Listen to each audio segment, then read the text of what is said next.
you do.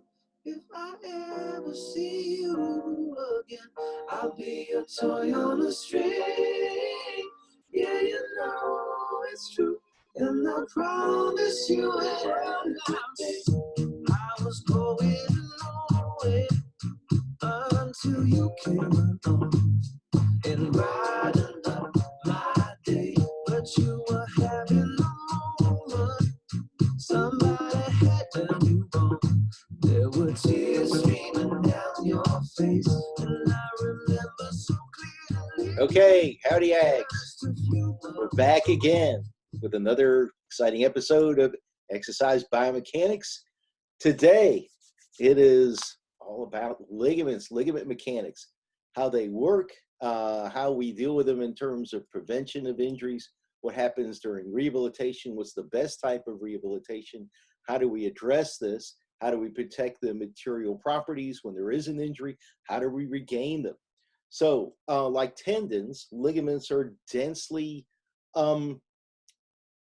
put together fibers of collagen and also elastin, and the percentage of which depends upon the type of ligament.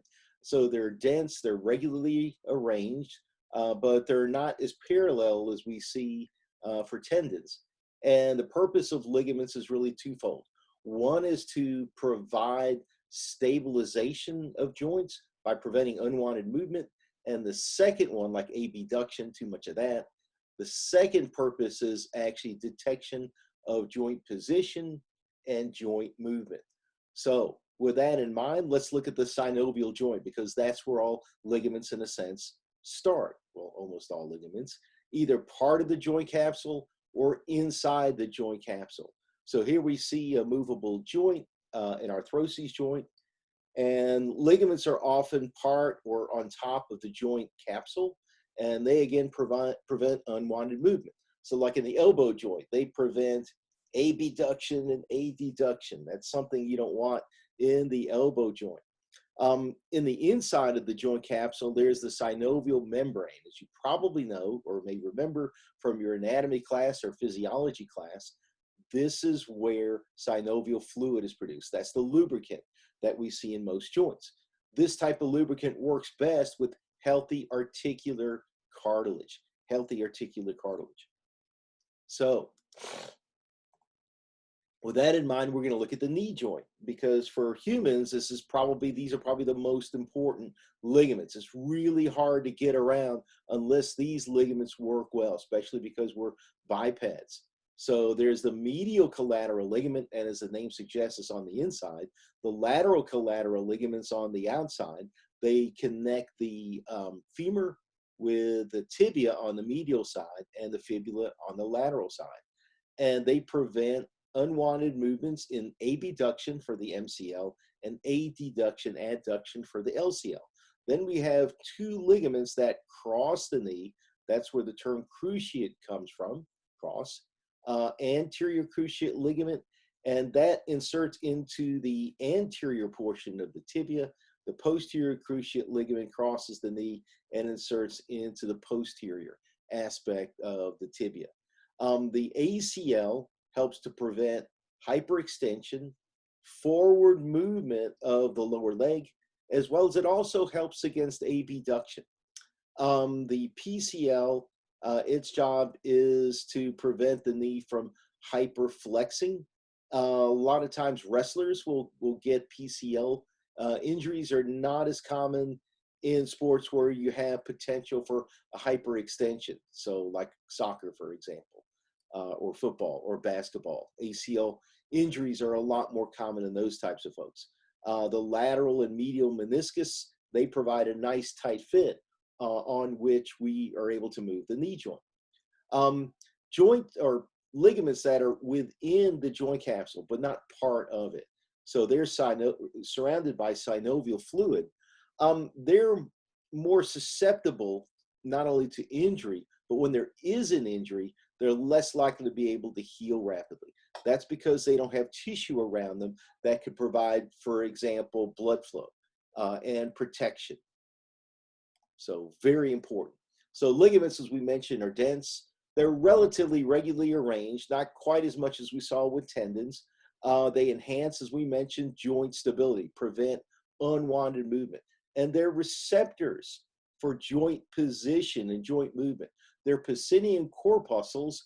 They basically help us to detect movement, and they give us a feeling of kinesthesis.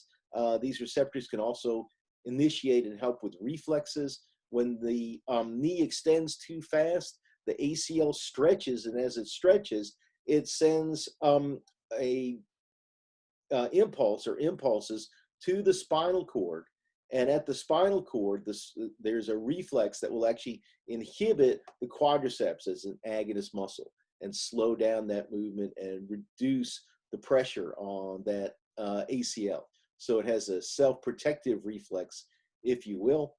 Again, it gives you kinesthesis or awareness, so I can close my eyes and I can tell, for example, how fast, I have a pretty good guess about how fast my elbow joint is moving or its position. The Ruffini endings really help with the position. They almost act like a dial. So that's about 9 degrees, that's about 45, that's about 135. So you just kind of have a feel for it. This helps in terms of feedback, not only for athletic performance, but also in terms of rehabilitation. And just like we saw with tendons, you have, I call it like a box within a box within a box structure. You have a whole ligament, you have groups of fibers called fascicles. They're not, these fascicles are not quite as distinct as we see with tendons, but surrounding the fascicles, we do have some blood flow. We do have lots of proteoglycans. The cells are also there as well.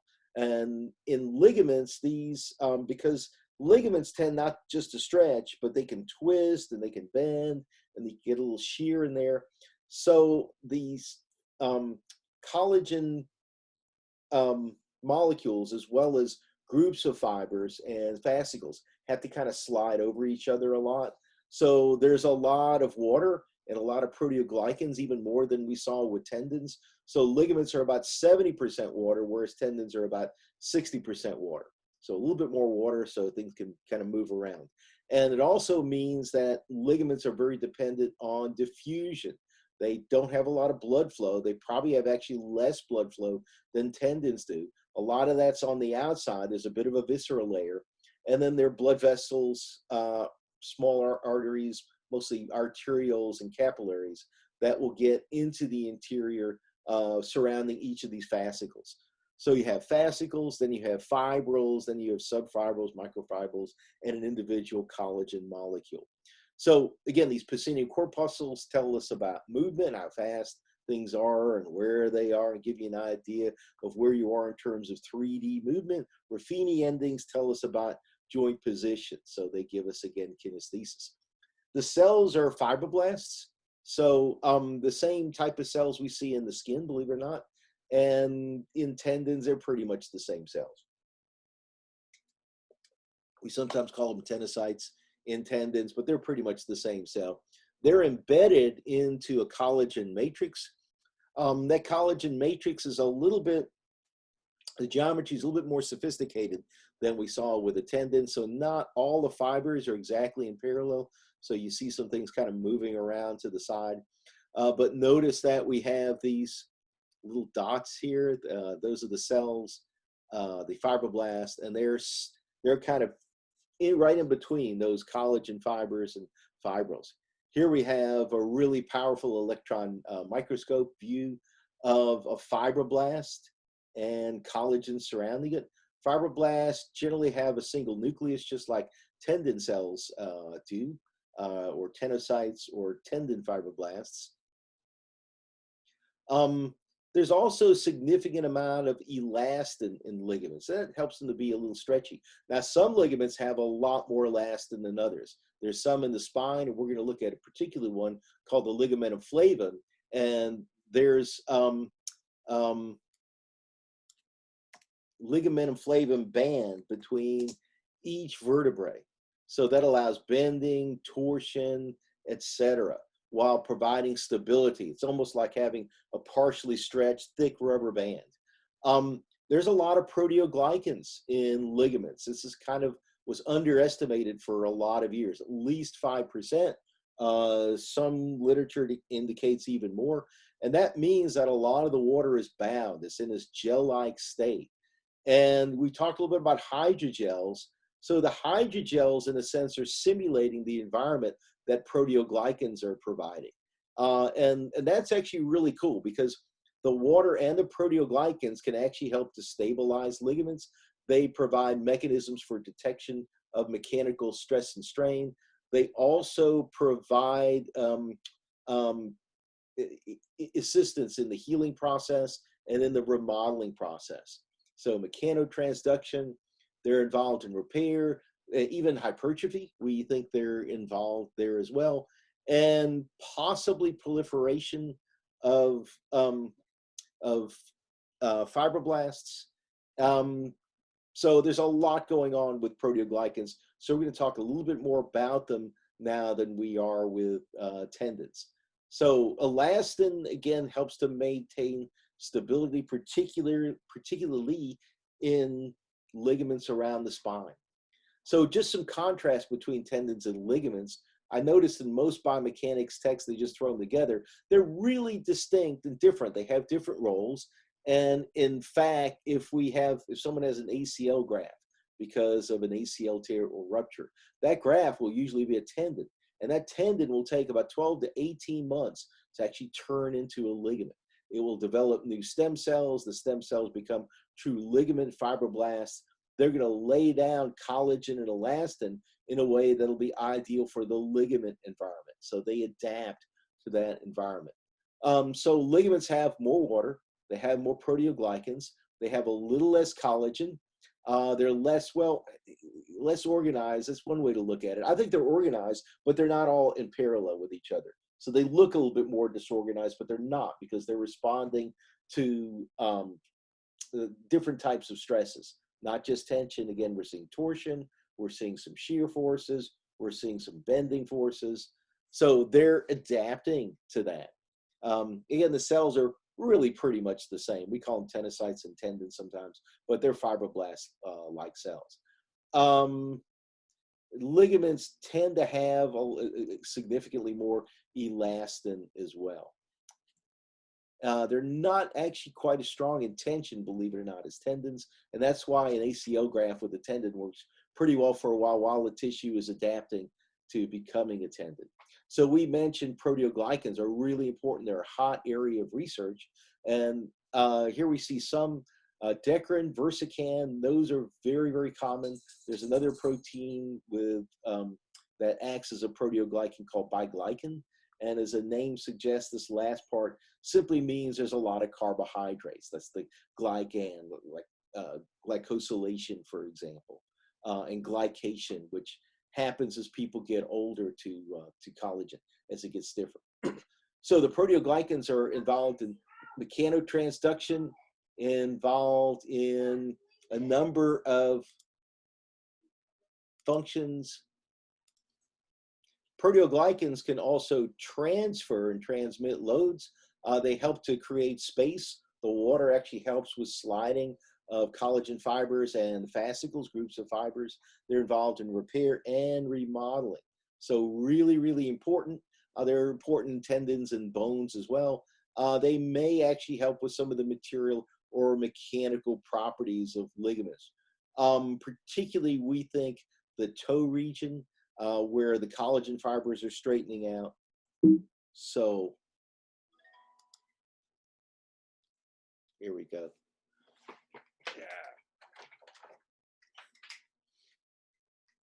Okay, collagen fibers, and they're often bundles of fibers. So we often see elastin and collagen kind of winding in there, and you have these fibroblasts into the extracellular matrix. Elastin looks more like a bed spring. They cross each other and they kind of go sideways, whereas collagen molecules, even in ligaments, are more parallel. However, you have a number of fibers that run across the long axis because they're dealing with, again, torsion and bending and shear type forces. So collagen fibers are quite a bit stiffer. They're tougher. They don't stretch as far. Most structural ligaments in the shoulder and elbow and wrist and knee and ankle and hip those are mostly made of collagen fibers. We do see some elastin in all of those ligaments, but we see a lot of elastin. In fact, the majority of the protein is elastin in some of the ligaments in the spine, particularly the ligamentum flavum. So again, we have this crimp structure for collagen in ligaments. And again, the contrast, the way the collagen fibers are laid down in tendons versus ligaments versus skin. We're going from the most anisotropic with tendons to the least anisotropic with skin. It just simply means, if you break up the word, "and" means not, iso means the same, tropic means function. So it means it's not the same mechanical function depending upon the type of load. So tendons can really resist against tension, but my rope again, but they're not very good against compression or shear or torsion. Ligaments, though, can deal with shear and torsion a little bit better, and they do so because they have a lot of collagen fibers that run across the long axis. With the skin, you can hardly even tell the long axis. That's because they can deal with all kinds of different types of forces. So that should look pretty familiar. When we look at the fibers, this is an electron micrograph. When we look at these are real collagen fibers. You can see a lot of them have that kind of wavy appearance when the ligaments relaxed. And you can also see, if this is the long axis in blue, lots of fibers going across the long axis. Again, it's helping with torsion and bending and shear type forces that ligaments have to deal with. They just don't handle tension. So again, that ACO graft will go from a material that has the collagen fibers almost all in parallel to having a lot of fibers going across the long axis to deal with the type of loads and forces that you would see in the knee joint. So again, this should look familiar. This is our metabolic rate graph. This is from Arthur Velos, way back in the late 1970s. He was a student of Charlie Tipton again, and he kind of piggybacked on what Charlie Tipton did. Charlie Tipton looked at the exercise and immobilization responses, especially biochemical responses in connective tissue. What Arthur Velos did was he started to look at and applied that information towards rehabilitation with biochemistry as well as material properties, but a lot of it was biochemistry. So one of the things that's really important in connective tissue as they're remodeling is their metabolism, right? The higher the metabolism, the faster the remodeling can be, and the faster these materials can adapt. The reason that bones, and especially tendons and ligaments, take a long time to heal, and they go through a prolonged, inflammation, and the process is slow. Even with rehabilitation, without rehabilitation, forget it. But even with rehabilitation, man, it takes a long time. So the reason is because the metabolism is really slow, and that's because the blood flow is low. Blood flow and metabolism go hand in hand. That's the reason why either after an injury or after immobilization, or if we're remodeling and we're trying to increase the mass of a tissue, like a tendon or a ligament, in response to exercise training, the first thing that has to happen is angiogenesis, is providing new blood flow. And that's where the growth factors VEGF, vascular endothelial growth factor, and platelet-derived growth factor, that's where they come in, because those are the primary growth factors we think that are involved in increasing blood flow. And so targeting, these different enzymes and proteins, et cetera, that's kind of where we are in this second revolution in sports medicine. That's going to help this healing process. We've helped it a lot with exercise training and working out those protocols and procedures over the last 30-something years. However, we're not there yet. We're better than we were. We were in the dark ages before. Sometimes people talk about, well, when America was great or this or that. And certainly it was better when there wasn't a virus. However, having said that, I couldn't go back to like the 70s and early, even mid 80s, because if I injured myself, even slipping off a curb by the street, or if I was playing basketball and hurt myself, there wasn't much to be done with rehabilitation. And a lot of times physicians would put you in a cast and they would operate and put you in a cast again. It was a scary thing. And so these people today, many of them have artificial knees and other parts that have to be replaced, or arthritis or some combination thereof. Okay, so the bottom line is, with oxygen consumption, tendons and ligaments, you can see it's really low. Ligaments are, I think, even lower than tendons in terms of oxygen consumption. So we can actually measure this in a tissue using something called a Clark electrode. We've done this with skeletal muscle and hearts, etc. It's pretty cool. It's an old school method, but it works really, really well. So how can we increase oxygen consumption? How can we increase metabolism? Well, increasing blood flow is one way to do that. So VEGF is a way to do that. Um, Exercise combined with maybe some gene therapy that could include growth factors, could include some extra cells. The more cells you have in the tissue, the higher the metabolic rate, right? That makes sense. So that's something we're looking at. The body tries to do that after an injury. There's a proliferation of fibroblasts and ligaments and tendons. Okay, so what we're trying to do is help exercise to make people better. When there is an injury, there are three phases. There's an inflammatory phase, which kicks in the first week. But to be honest, the inflammation continues. A lot of times you'll stay sore, even through the proliferation phase. Now, the purpose of the inflammatory period is just to kick in those growth factors and start the repair process. With an injury or an exercise, we can increase this collagen turnover rate a little bit, but notice it's slow. I mean, we might get it from 500 days down to 300 or maybe 200, but wow, that's that's really slow. You know, if you want to be recovered from a severe, moderate to severe injury in 6 months to 9 months, well, you know, that's about 150 to 200 days, 250 days. So we're definitely not there yet. We're working on it. So I think this is one of the keys here is this is a slow process. You form a hematoma at first. There's an invasion of macrophages and other types of phagocytes. Their job is, first of all, to digest and tear out the old material, but then to initiate that process. There's a lot of inflammation going on. Some of the macrophages we hope will become M2 macrophages. Along with growth factors, they can start that proliferation phase where we have a huge increase in fibroblasts and then an increase in protein synthesis. So they're going to lay down some collagen, and these growth factors are going to be involved. IGF-1 increases protein synthesis, increases the number of fibroblasts.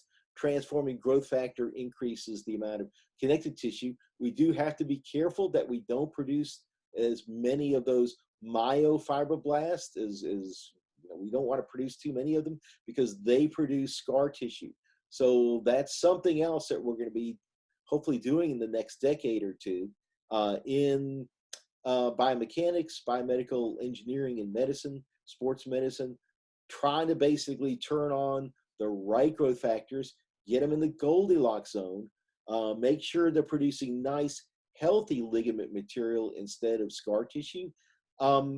It's going to be tricky, but it's going to be fun. So hydrogels are going to help a whole lot. I mentioned a little while ago that they're a lot like proteoglycans in water. It's kind of the way they work. They trap water. You can put medicines in there. They got all kinds of different patches that people are using today to give medicines for arthritis, for osteoporosis, all kinds of things.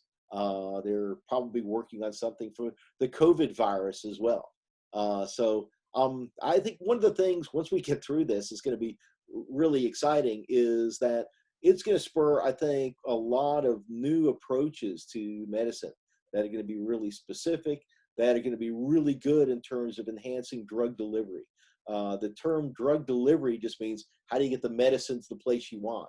And that's been a problem for many years, whether we're dealing with cancer or dealing with an injured knee. it's hard to get the medicine to where it's supposed to be without causing side effects all over the body. So that's going to be exciting. I think that's something that's going to come out of it. And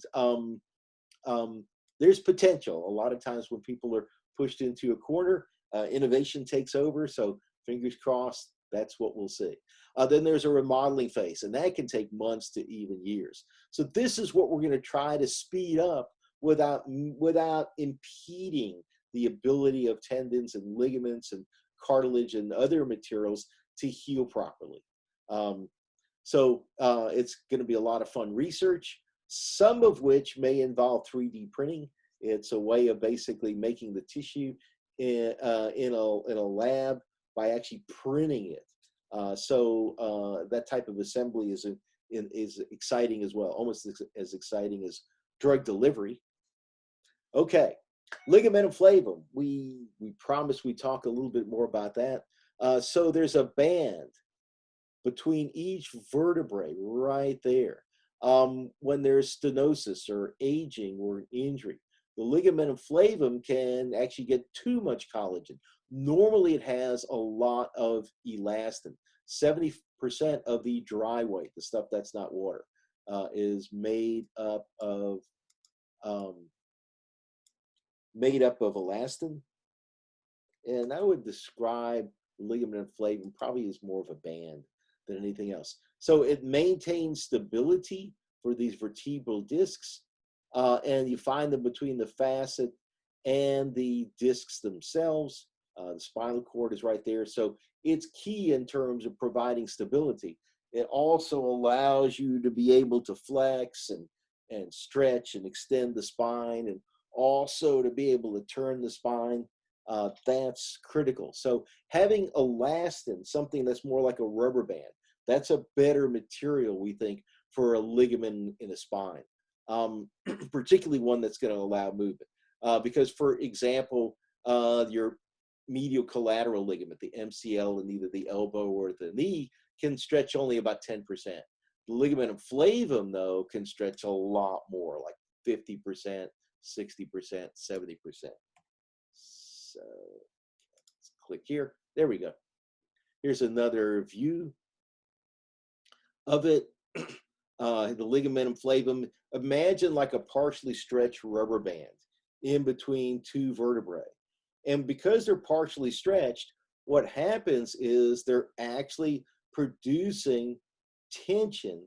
So they're pulling the two vertebrae together. And as you pull the vertebrae together, they're going to push on the vertebral disc and actually produce some compression.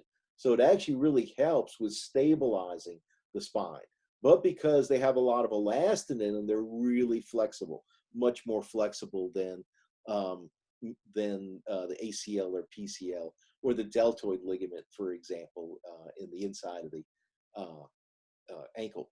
So when we focus on individual ligaments, their material properties are dependent on the properties of the fibers that make them up. So if a ligament is mostly collagen fibers, its material property is going to look like an individual collagen fiber. So yes, people have actually measured the material properties of individual collagen fibers. Pretty remarkable. And they've also done stress strain curves on the elastic fibers as well. So elastic fibers are like a rubber band. They can stretch 100, 200%. They can stretch a long way. Collagen fibers only stretch about 10%. So in this case, the x-axis is not on the same scale, 200% way out there. And then 10%, yeah, little teeny. So collagen fibers are a lot stiffer, even in the toe region, they're a bit stiffer. So elastic fibers, they're like a rubber band. Once they become taut and stretched out, then they actually become stiffer. So this is kind of where they are most of the time in the spine. If you go to like full flexion of the spine, and I probably have less elastin than I used to, then the material starts to get stiffer. In fact, when you age, this kind of goes on a left shift a little bit. There's also elastin, of course, in your ears, your throat, and your arteries and arterioles. So the elastic fibers in the arteries in arterioles allows them to be able to stretch every time there's a heartbeat and a pulse of blood flows through. As you get older and there's less elastin and the collagen cross-links, then that material gets stiffer, doesn't want to open up as well, and that increases blood pressure. So that's one of the mechanisms for blood pressure increase. There's a mechanical mechanism, and there's also vasomotor mechanisms, meaning that chemicals, etc., that control the smooth muscle contractions, they're affected by aging as well. So because the ACL is made mostly of collagen fibers, and even an individual collagen molecule has a toe region, so does the ACL. So does the toe region, has the linear portion of the elastic region. Here's the yield point, the plastic region, and then finally the failure point, number 5. Here's a load elongation curve for the ligamentum flavum. It can stretch about 70%. This is actually a load strain curve. Well, close enough. That's actually from the old biomechanics textbook. We're redrawing these. I'll probably put stress on the y-axis when I redraw these puppies. But nonetheless, the whole idea is that the ligamentum flavum could stretch a long way, like 10 times as much. And that's because it's made mostly of elastin and not as much collagen. Now, every individual has different amounts of flexibility, and that's dependent, as you might suspect, on the amount of collagen, the collagen cross-linking, and also the amount of elastin. So some people can do it as an extreme. So here's a rhythmic gymnast. They probably have very high elastin levels.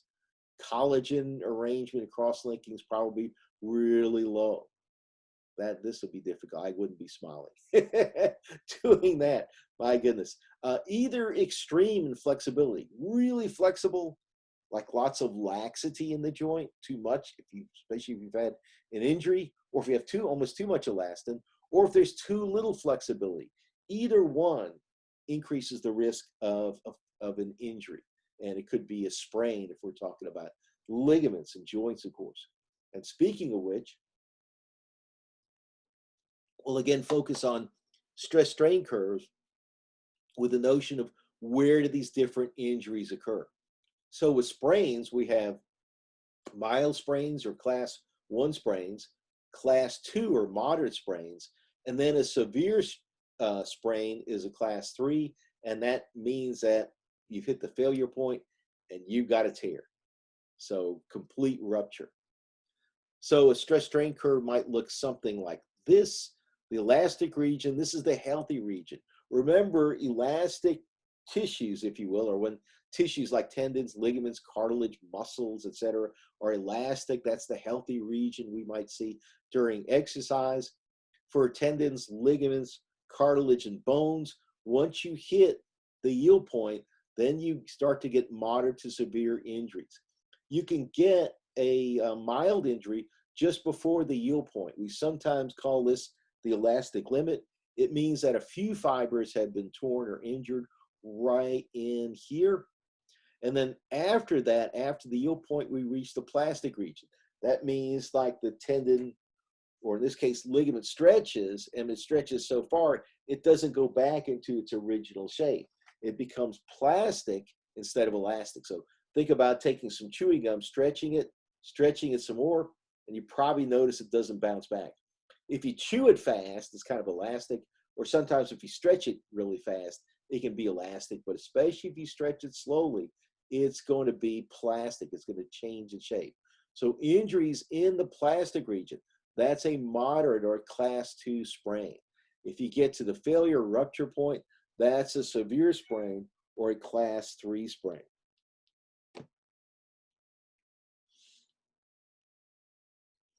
And I should point out again the toe region. This is where those collagen fibers, see them right here? They start to straighten out. And that's due again to the collagen cross-linking. It's in the Goldilocks zone, not too much, not too little. So the toe region is actually useful for ligaments because when you start to move a joint, it's not going to feel very stiff. With aging, this is something that we lose. We lose the toe region with aging as the material gets stiffer because of increased cross-linking.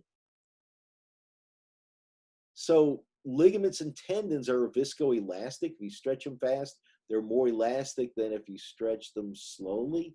They can undergo something called creep. So if you have like constant kind of hyperextension or constant pressure on the shoulder, it could potentially cause that ligament to maybe stretch too much. On the other hand, if you want to work on flexibility, not only of the muscles and the tendons, but even the cartilage and the ligaments, you probably want to stretch slowly. So take advantage of actually being the material being viscous. So viscous just means that the material is kind of liquidy. In the case of ligaments, said there's 70% water, and you've got a lot of hydrogels that keep water in a gel-like state, like the name suggests. So it means that that material can kind of flow. So remember, viscous and plastic are kind of the opposite of elastic. We think about plastic as like a solid, and then viscous is like a liquid. And ligaments are kind of in between. They're kind of solid, but they're kind of liquid. So it's really got both. And what both mean is that instead of storing energy and bouncing back like a spring, they're going to dissipate energy.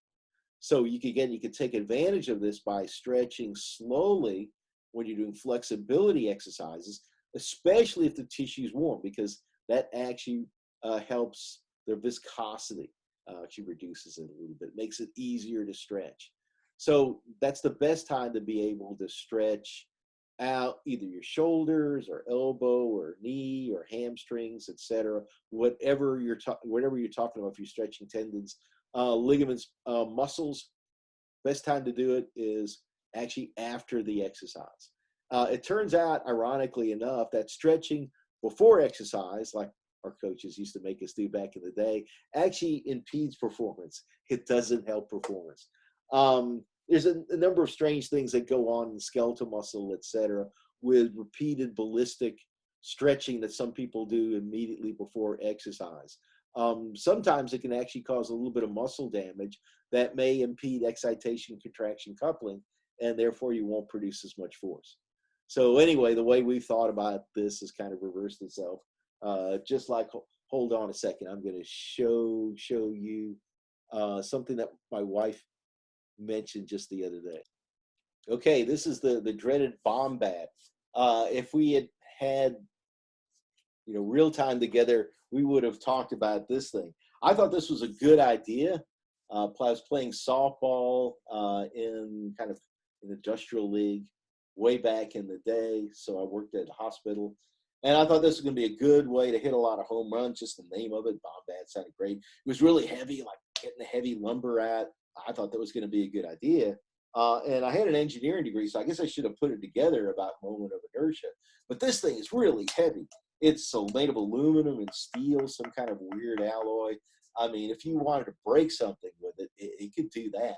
But in terms of hitting a softball or a baseball, it's not really a good idea. And the reason is because there's a lot of mass. It's really heavy. The mass is distributed a long way from the handles. So a large radius of gyration, a lot of mass, big moment of inertia. That means resistance to angular motion.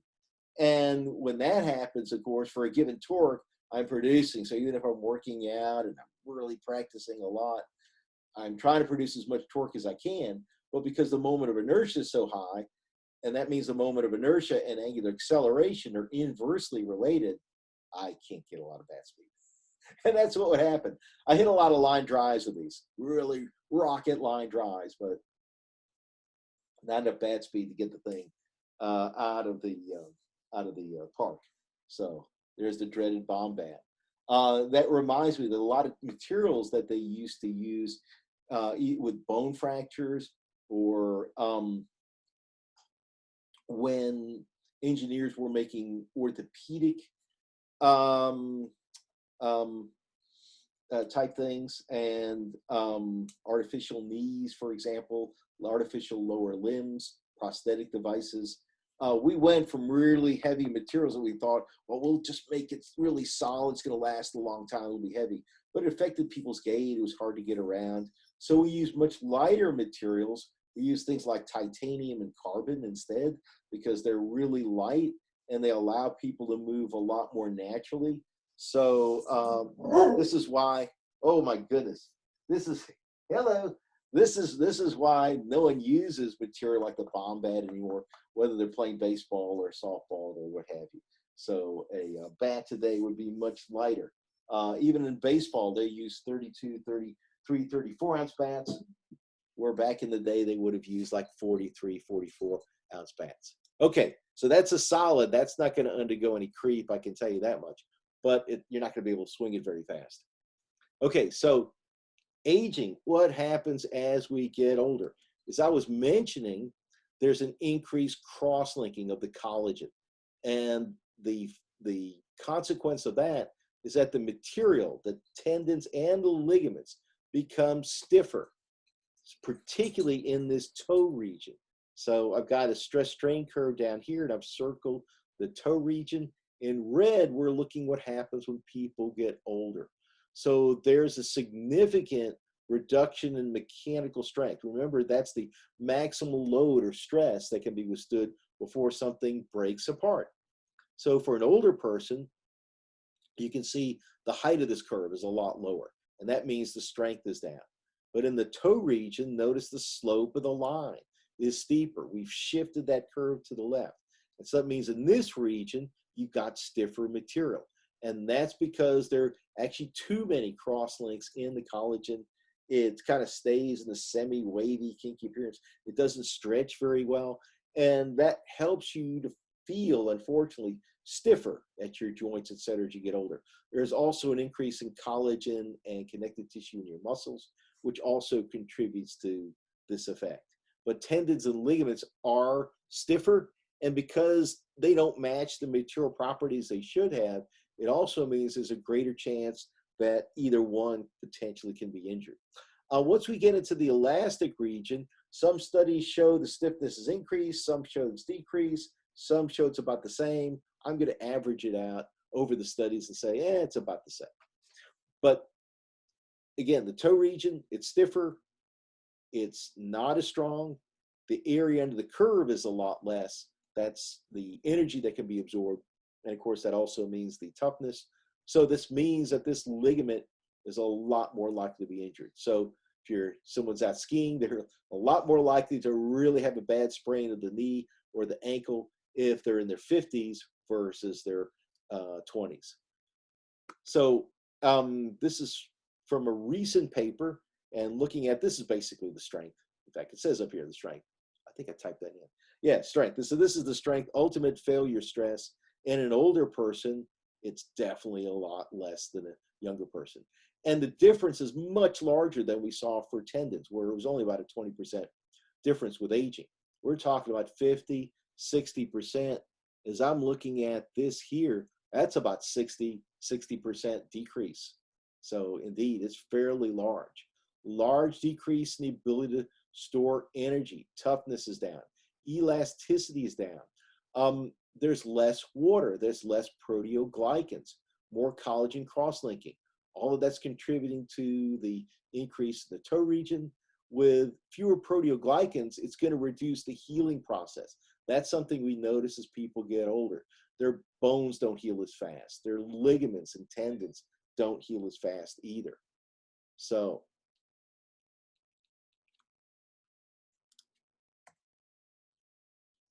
I've redrawn this, or I think I drew this previously, stress strain curve. And again, this toe region, it really kind of disappears, or it shifts to the left. And that means it's increasing the stiffness in this region. And again, that's going to mean when you start to walk or move around, you're going to feel a little stiffer. It also means there's a greater risk of injury. That toe region actually helps to reduce injuries as people are starting to move, especially under increasing loads. The strength is down, but the toughness is also way down. The material's less elastic. It doesn't bounce back nearly as well. It's unsure whether it's more or it's less ductile. It might be a little bit more brittle. There's not much of a change there, to tell you the truth. one of the weird things about the change in strength with aging and ligaments in humans and in animal studies is the greatest reduction is in um, both young adulthood, 20 to 30 years of age, and in middle age. So that has me to suspect that some of this may be sedentary lifestyle or the combination. That's why I have this is the product. The combination of sedentary lifestyle and aging, that combination seems to do it. I haven't seen a lot of data looking at people who have been athletes for a long time. Some of this data is taken from cadavers, and so that may be part of the thing that a lot of times people pass on if they're in their 40s and 50s.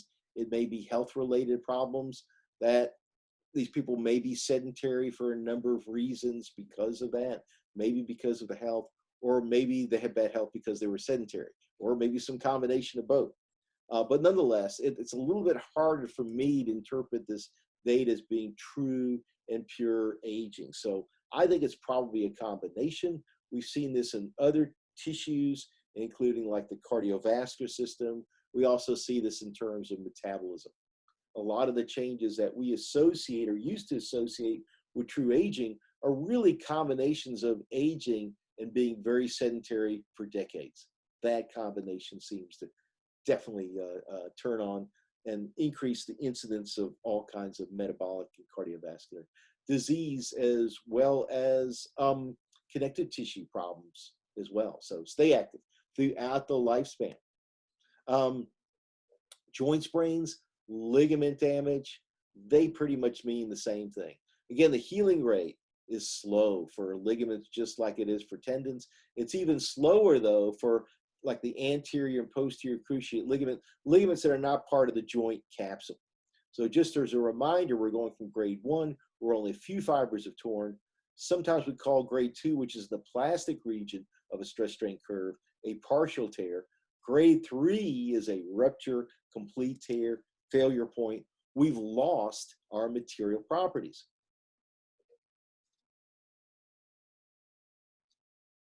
So the lateral outside part of the ankle, man, this is a common place for ankle injuries. Playing basketball or maybe tennis or maybe soccer, and you kind of twist that ankle. It's not uncommon to stretch into a grade 2 or grade 3 injury. Some of those ligaments that attach the talus bone with the calcaneus or some of the bones, some of the metatarsal bones. So this is what we would like normal right here. But sometimes if you turn your ankle, you can get a grade 1 strain, which will hurt a lot, but you'll only tear a few fibers. You're still in the elastic region of the curve. You haven't lost any of the material properties. Grade 2 sprains in the plastic region, you're going to end up losing some material properties. They happen right in here, and that results, if I had to redraw the figure after an injury, that would result in a significantly reduced kind of mountain there, if you will. So the peak would be a lot lower. Grade 3, you end up basically kind of losing everything. And that's a complete tear. So with grade 1, again, only a few fibers have been torn. There's a lot of pain. We'll say it's mild, but it really isn't. So this happens in kind of a microfailure zone, which will be just before and right around that yield point. So that means only a few fibers have been torn. You maintain actually the integrity of the joint. So if it's like a medial collateral ligament of the elbow, it's still going to be able to function in terms of resisting abduction. It's going to hurt when that happens, but it's going to be able to do its job with a grade 1 sprain. I remember years ago, Emmitt Smith dove into like a Chicago Bear line near the goal line and hurt his knee. And then, of course, Jerry Jones the next day, he had to give the doctor's report. And it was a grade 1 sprain. So he was ecstatic about that because that was a couple of days before the playoff. And I think that was the last time the Cowboys actually won the Super Bowl. So he went on, he got in the playoffs, went to the Super Bowl, won that Super Bowl. So that was good news. Grade 1 sprain, I remember him coming out and just grinning from ear to ear and saying that Emmitt Smith was just fine. And that's what, if you're gonna get a sprain, this is the one you want. It's the grade 1 sprain. Grade 2 is going to be like a partial tear. You're going to be in this plastic region. The material's stretched, and it's just not going to come back unless we go through really good rehabilitation. So this is where your physical therapist, your doctor, your athletic trainer, all support system that goes in either helping an athlete or helping you get back to 100%. That's where all of that's going to kick in. Region 4 here is, of course, the failure point. That's going to be a grade 3 sprain. Don't want that. So with a class 2 or a grade 2 sprain, so I'll call this grade 2. It's gone through a number of names over the years. I'm going to call this grade 2. Now, let me go back. Yep, that's grade 1. Grade 2. Moderate sprain. So again, we're in the plastic region here. We are partial tear, lots of inflammation. We got to rebuild that blood supply because much of it's on the outside. Some of it is in between the fascicles, but that's going to be damaged and it's going to take a while to come back. So we got to crank up VEGF and IGF-1. Moderate pain, lots of swelling. So that's going to help the joint to feel stiff, but that doesn't mean the materials are stiff. The ligaments that are there in the whatever it is, the elbow or knee, they are not going to be stiff at all, especially if we're not mobilizing a lot, we're not moving a lot, then they're going to lose stiffness even more and lose potentially some strength. So hold on, let me check something. Okay, sorry, we're back. Had a little smoke alarm issue. We've taken care of that. So again, the joints feel stiffer when there's a class 2 or grade 2 sprain, but that's really because of the swelling and inflammation. There's also some changes in skeletal muscle and reactivity of the muscle spindles. They become a little bit too hyperreactive. We also see this with a feeling of stiffness people have after they get out of a cast. However, with immobilization, both tendons, ligaments, cartilage, bone, all those materials lose stiffness. They don't gain stiffness. So we'll talk about that illusion that we feel of stiffness due to immobilization here in just a couple of months. Okay, class 3 sprain, severe tear, occurs at the failure point. We have a significant loss of fibers. Virtually all of them have been torn. Blood supply severely damaged. We're going to have to rebuild that. Lots of inflammation. The joint may feel stiff, but again, it's not. Some of that is a joint contracture. Some of that is swelling and inflammation. Some of that are changes that happen in skeletal muscle. Sometimes, and I noticed this actually, I've sprained and broken my ankle. So I've noticed that with one of the sprains, all 3 injuries were playing basketball, that at first it hurt a lot. But then the pain subsided. I thought, well, it's swollen, but it's not bad. That's a good thing. No, it wasn't a good thing. It just meant that I'd also severed not only the fibers, but the major nerves that are going to that ligament. And meant that the injury is more severe than I thought. Also means that my right ankle, I have a lot more laxity, which I'm not supposed to have, than my left ankle. So it means that the stability of that right ankle is not nearly as good. So that's something we really get concerned about. So again, class 1 injuries are just before the yield point, class 2 in the plastic region, and then class 3 around the failure point. The healing process, even with rehabilitation, without it, it's even worse. But even with rehabilitation, it's pretty long. Class 1 sprains are going to take weeks. I think the average with a class 1 sprain in the NBA, I think the average number of days, I was trying to remember whether it was days or games, but I think it's days. The average number of days is about 2 weeks worth, about 14 days.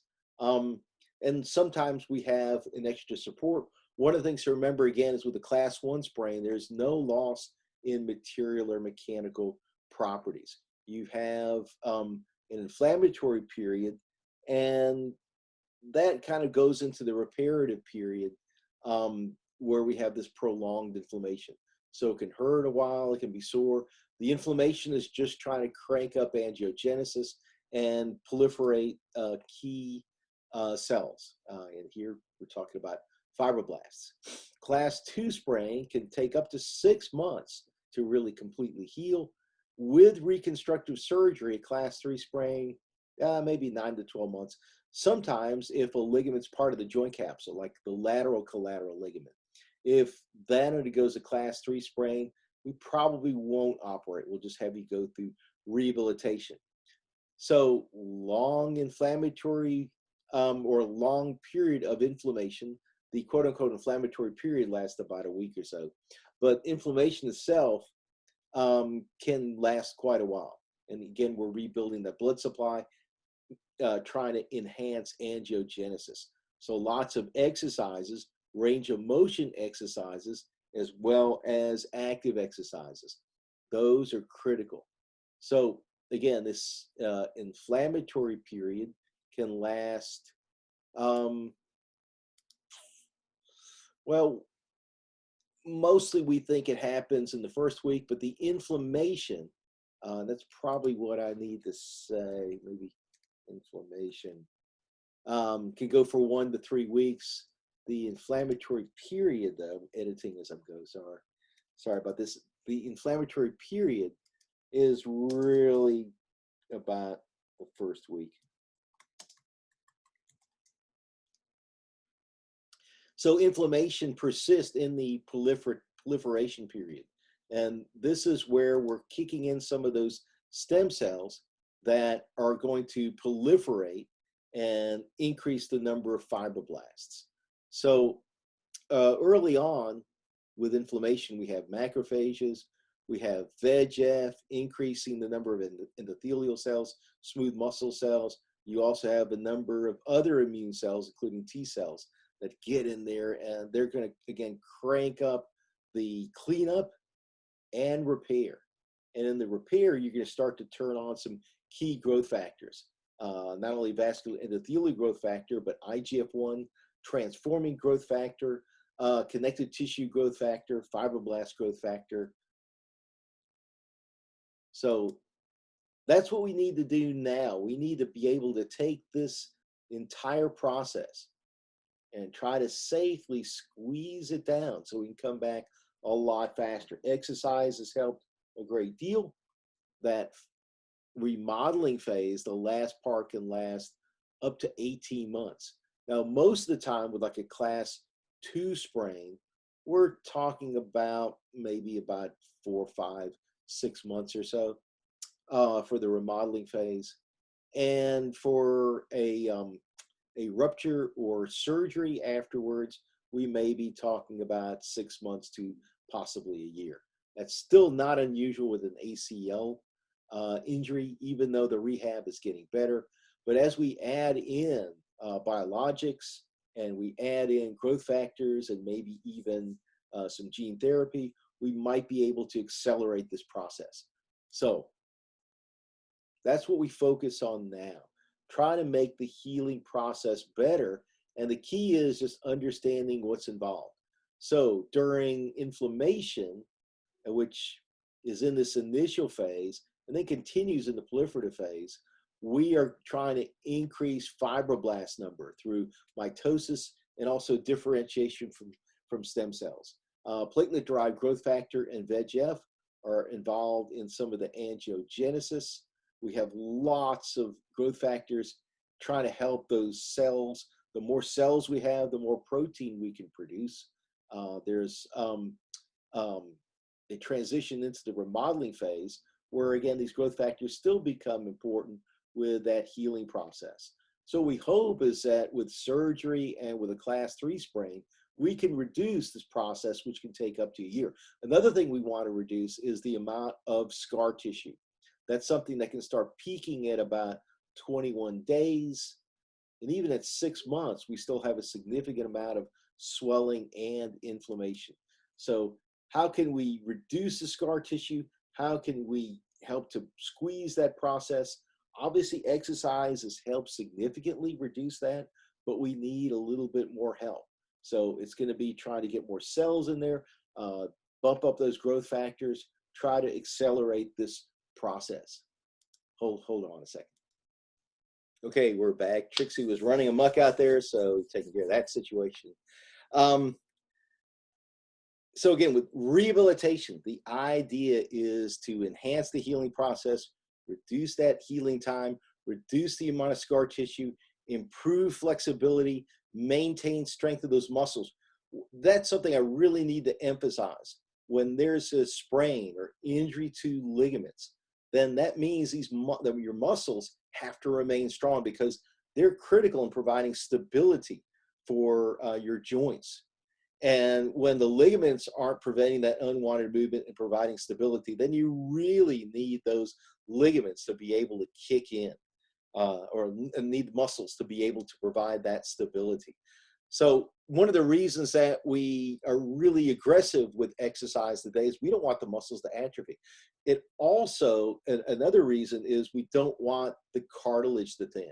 That happens especially with immobilization. Even if there's not injury to the cartilage, it thins out fast. Believe it or not, skeletal muscle and probably cartilage thin or lose mass the fastest with immobilization.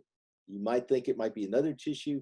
Tendons and ligaments lose mass, but a little bit more slowly than muscles and cartilage, believe it or not. Okay, so exercises, range of motion exercises. We see someone on a CPM machine. Here's someone on another machine. Also, exercises involving active volitional movement. Sometimes we're pressing on something, moving something, but usually starts with light intensity, building to high repetitions and higher intensity as we try to regain our strength. So that's one of the keys. There's been a lot of discussion about closed chain kinetic exercises. We think they're very helpful. There's some literature now that indicates if you use closed chain and open chain kinetic exercises, they work pretty well in trying to come back. Closed chain simply means that the distal end of a limb, like your feet or your hands, are in contact with a stable object. So if you produce a push-up, your hands are on the ground or on the floor, that's a closed chain kinetic exercise. But if you turn it upside down, you do a bench press, that's an open chain kinetic exercise. It means that the distal end of your foot is not in contact with something that's stable. It's in contact with something that you're moving, like the barbell. So active exercises, passive exercises, where we need a little bit of mechanical stress and strain to promote the healing process. It may be limited at first, and that's why the range of motion exercises are really important. We're increasing blood flow. Exercise will increase blood flow. The mechanical action of movement will also move nutrients around your tendons and ligaments. They also depend on scar tissue as well as mass action, and we want to reduce the amount of scar tissue. You can't stop it, but you can slow it down. Here's what we don't want to do with ligament injuries. We're to the point where with tendon and ligament injuries, we've just about gotten rid of these things. Even soft casts. Anytime we can avoid one of these soft casts are a lot better than plaster casts and complete immobilization. But here's what happens, and this is from Savio Wu's lab way back in the day, classic data. This is when we should have said, we'll never cast someone again, even if you have a bone fracture, because what casting does is it weakens all the connected tissues. Cartilage thins, tendons get weaker, ligaments get weaker, both tendons and ligaments get less stiff as well. That combination means that you have a huge reduction in toughness, area under the curve in the stress strain curve. Ductility actually doesn't change that much. So this is a mistake a lot of people make. And I don't know if you've heard the information the opposite way, but with stress strain curves, and when you put a material in an inch-drawn machine, there's no mistake about what happens. So if you take a material and it deforms really easily, then it's pliable, it's not stiff. And that's what happens to ligaments and tendons and cartilage when you're immobilized. What happens is that the material gets softer, a lot softer. It's a huge difference. So take a look at these two curves. The black curve is a healthy ligament from a healthy joint. This one's from an immobilized knee. That ligament didn't have to be injured, okay? This happens just with immobilization. Immobilization by itself, without a tear, without a sprain, without anything else, in my view, induces a mechanical injury. That injury is comprised of reduced stiffness and reduced strength. That combination of reduced strength and the reduced stiffness. So the slope of this line goes way down. Look at that. That material is a lot more pliable, easier to stretch. That's not a good thing. It means that that ligament can't support the joint as well. And it's also likely to get injured because it can't store a lot of energy. It might cause injury to other tissues like the cartilage, for example, or it might cause you to fall down and fracture a bone. All kinds of bad stuff can happen. So in terms of material properties, stiffness is way down, strength is down, toughness, area under the curve, way down. Also, the elasticity is down. Ductility actually doesn't really change that much. It's about the same. It's actually slightly more in the immobilized knee. Remember, though, don't get fooled because the joint is going to feel more stiff, and that's an illusion that your brain is giving you because you actually have swelling and inflammation in the joint, but the material isn't stiffer. There's also a contracture of the joint capsule. There are changes in skeletal muscle with immobilization, and with space flight, you actually get more connective tissue and skeletal muscle. So the skeletal muscles get stiffer, but ligaments, tendons, bones, cartilage do not. They do not get stiffer. Okay, plaster is disaster. Let's stop this, okay? Liberate our joints, bones, etc. No more plaster, please. Because what happens is you lose strength, you lose stiffness, you lose energy absorption, and this is not a mistake. I don't have to edit this on the run. May take, that's a year, 12 months to recover the mechanical or material properties, even if that ligament is uninjured. So we're going to go quickly through some classic studies. Noyes et al. From the 1970s. Can't believe people still casted folks after this. It's like, hello, hello, hello. 12 months to recover. And this is with reconditioning. This is with exercise. After immobilization for 8 weeks. After immobilization for 8 weeks, it took a full year to recover. This is maximal load to failure. So that means strength, and this is toughness. So it was down almost 40% and 30 to 40%. And then it took a while to come back. Look, even at 12 months, you're still not quite at 100%. That's not good. All right. So I want to avoid the casting. Arthur Velas again. And again, he was interested, expanding, and what should you do in rehabilitation? Should you cast? Well, here's a study from the early 1980s, 1981. People were still casting for years, decades after this. This is 12 months after surgery. This line here is a control. This is 100%. This is where we want to be. So in this study, they combined surgery, that's the repaired, and the mobilization. Where are you after a year? You're not anywhere close. So the mobilization with surgery, really bad news. So if you're going to have surgery, you don't want to do this. This is what I call the HMO, my HMO group. Repaired, but not exercise. This is nothing. Nothing is better than immobilization. Let me repeat that. Nothing. No rehab, nothing. The nothing rehab, sitting around, is way better than immobilization. Everything is better than immobilization. Exercise group. Oh, yay. Here we go. We can get back to at least 100% within a year. The repaired group is about 3/4 of the way back with doing nothing. So again, nothing is better than immobilization. How much more of a clue did you need? Remember, I bumped into actually a friend who was more like a brother of a friend, but it was in a group that I used to hang around with. And we're playing basketball, bumped into him, injured a knee, and he had ACL surgery back then. They used to put him in a cast. And yeah, he's never really the same. And I had some people that I used to wrestle with, people that played football, that had the same type of thing going on. They would have an injury, a tear, they would immobilize the joint, do the surgery, then cast again.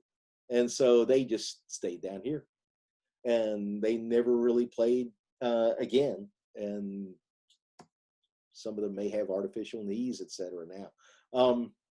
Okay, so what should we do? Exercise, yes. Either during rehabilitation or prevention, prehab. Prehab is always better than rehab. If you prehab, you can prevent the injury. Just adding in that extra 10, 15% during the off season, or in the case of bones and even to some extent tendons and ligaments, as you continue to exercise, you continue to build strength. And as you do that, that may reduce the risk of an injury. Could be the difference between a year-ending injury and no injury whatsoever.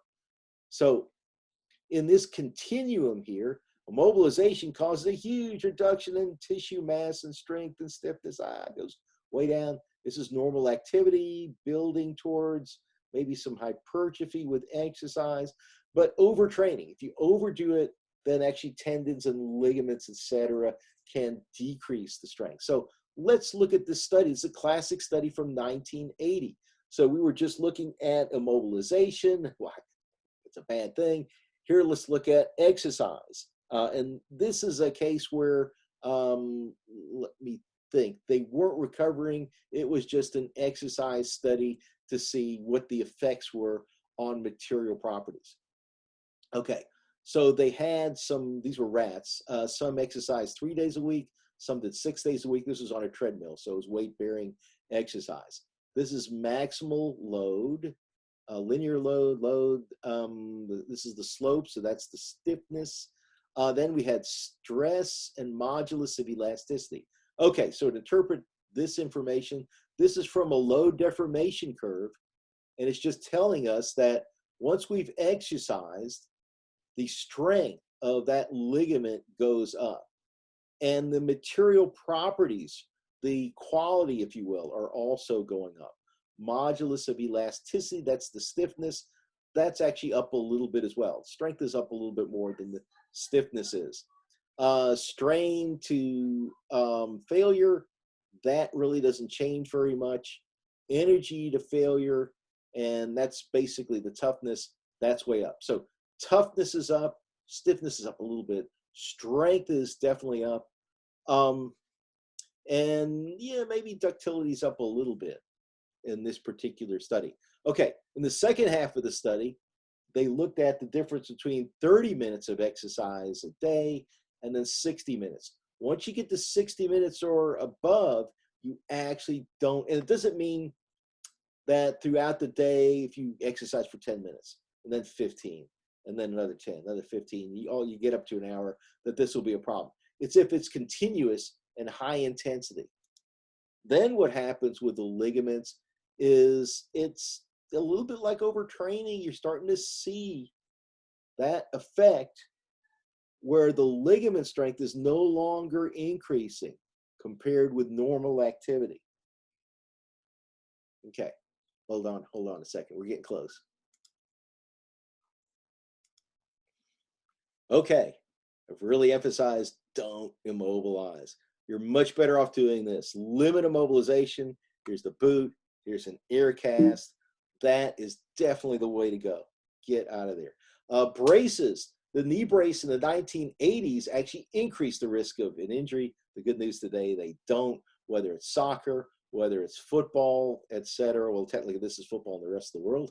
American football, football or soccer, these knee braces can help reduce unwanted movement, whether the person is injured or not. So oftentimes during rehab, people will wear the braces. They're made of materials that are now a lot lighter. That helps. It's actually one of the major reasons that they don't increase the risk of an injury or a re-injury. They're lighter, they're easier to use. You can set the range of motion so you don't injure yourself. Closed chain kinetic exercises are often recommended. The literature today seems to indicate it's okay to include some open chain kinetic exercises. I don't think I'd use open chain kinetic exercises exclusively, but if you include the combination, because open chain kinetic exercise can potentially produce some tension at a joint, but usually you get a co-contraction, and that helps to stabilize whether it's the knee or the ankle or the shoulder or the elbow. Some combination of open and closed chain kinetic exercises. Open chain means like the distal end of the limb is dangling. It's not in contact with a stable surface. Here we see someone doing a leg press. This is a case where you have a closed chain kinetic exercise. So both are used in rehabilitation, and that's probably the best strategy. Okay, the new world that we're entering into, the second revolution of sports medicine, the biologics era, if you will. We're gonna be looking at gene therapy, platelet-rich plasma. One of the problems is they would inject platelet-rich plasma into a joint or into a ligament, but it doesn't stick around very long because the material is going to be dissipated and any growth factors are not going to stay in place. So we're thinking about something like a hydrogel wrap, getting platelet-rich plasma, growth factors, stem cells into the area, delivering that drug where it'll stay in place and it'll be used over a period of time, either the drugs or the stem cells. We don't want them to escape and drift off. So part of the issue is drug delivery. That's a big issue right now. That's something we're thinking about with drugs related to COVID. For ligaments and tendons that have been damaged, this is going to, we think, help that healing process and reduce that rehab time, while at the same time reducing scar tissue, reducing the amount of myofibroblasts. We want to keep those down. We want to keep those fibroblasts active and doing their job during rehab. So gene therapy, we're going to look at this because one of the ways to increase growth factors is actually to increase the genes that produce these growth factors, like vascular endothelial growth factor, fibroblast growth factor, platelet-derived growth factor, etc. So here we see a study on the left. This is pretty cool. So we have two types of gene therapy. This is weeks after surgery, after surgical repair. So we're trying to recover and get back up to probably about 20 newtons in this particular study. So we have a control. This is like a placebo. So the bluish gray and white, really slow recovery. Not much is going on until about 8 weeks out. So that's like 2 months out. But check out, we have fibroblast growth factor, like the name suggests. It proliferates fibroblasts, increases collagen production and laying down the collagen. Vascular endothelial growth factor, that's involved, of course, in angiogenesis, the production of new blood vessels. So check it out. At 2 weeks, AAVs, these are special type of viruses. So speaking of viruses, interestingly enough, this is a way of actually delivering gene therapy. And what's cool about it, these are special type of viruses called adeno-associated viruses. What the heck does that mean? These are viruses that you incapacitate. It's a virus that cannot actually replicate. So that means it can't cause any problems, can't cause a cold, can't cause any kind of issue. These were developed by a number of people, including some laboratories up at the University of Iowa. Specifically, they were looking at these to deal with muscular dystrophy. They work really well. They're really difficult to do, but if you know how to do them, they work really well. So someday we're going to be doing a lot of gene therapy using this type of technology. So ironically enough, you might be able to use this type of gene therapy, for example, to increase angiotensin converting enzyme 2 or ACE2. So that's the enzyme that gets hijacked by the virus. So if we did some gene therapy and could increase ACE2 in the lungs, we might be able to prevent the disease process. You would still have the virus, but you could stop the disease process. But ironically enough, you would use a different kind of virus to actually get the gene therapy in. Okay, so to the data. So the VEGF, in the first couple weeks, hey, you're getting cranked up. Look at that strain coming back. So you've accelerated the healing process. Even with fibroblast growth factor, by weeks 3 and 4, you're definitely recovering. This is on a different scale. I know it looks a little weird. So we're up to about 20. We're going back to 100%. So check it out. Weeks 3, 4, 6, we got substantial healing going on. And we got just about complete healing here by 8 weeks. So we've really scrunched. You have a proliferative period and a reparative period. Both of those have been reduced. So that's really exciting. This is some of the earliest gene therapy from the 1990s. And this one was using platelet-derived growth factor. And this is laminin and then collagen. So these are the proteins that will be laid down. So gene therapy with platelet-derived growth factor, you see some stimulation, some things going on right away in the first week. Laminin is usually laid down first, and once that's laid down, then we lay down collagen on top of it. So collagen's recovering faster in weeks 4 and week 8. And in the first week or so, you see with platelet-derived growth factor that laminin is being laid down more. So here's the bottom line. The gene therapy is advancing the healing process. It's taking less time. You're using these growth factors. So it's a demonstration that the growth factors, if we can increase them, they are causal in improving the healing process. So platelet-rich plasma can also deliver these. Well, how can we get them to stay at the tendon or ligament level besides gene therapy? Gene therapy will get the stuff there and keep it there because we've increased the genes.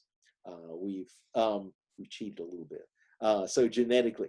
But how can we deliver materials like stem cells, platelet-rich plasma, biologicals, like, for example, antibodies that might inhibit maybe a cytokine from going too crazy, like IL-6 might go too high, or tumor necrosis factor alpha.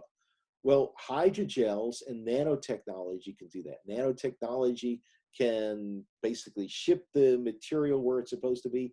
Hydrogels we can use to wrap around. Hydrogels are basically like the patches you see for drugs that we've talked about to treat osteoporosis, arthritis, etc.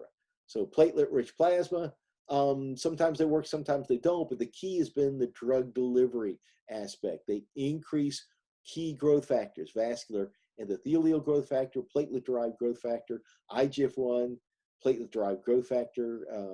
So good, I put it down there twice. There we go.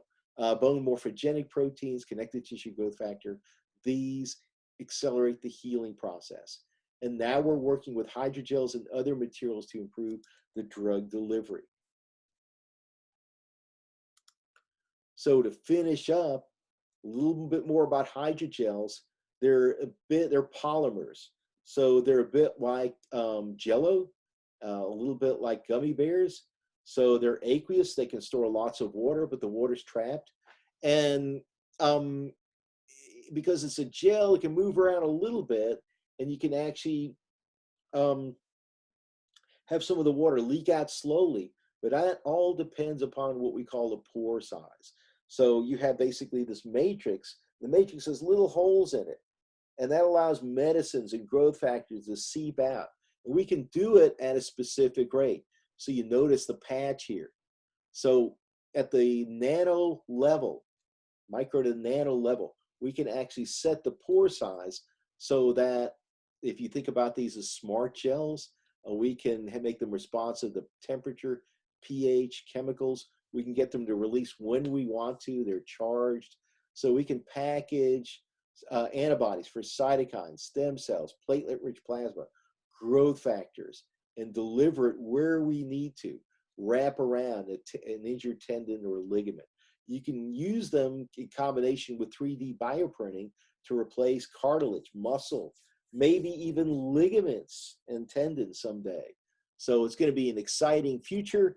Now that we're able to target some of the mechanisms that are involved in the healing process, we can use that information, apply it to be able to enhance the healing process itself. And nanotechnology just means we're going to make things really small, drug delivery, get it down to that nano level, get it where we want to.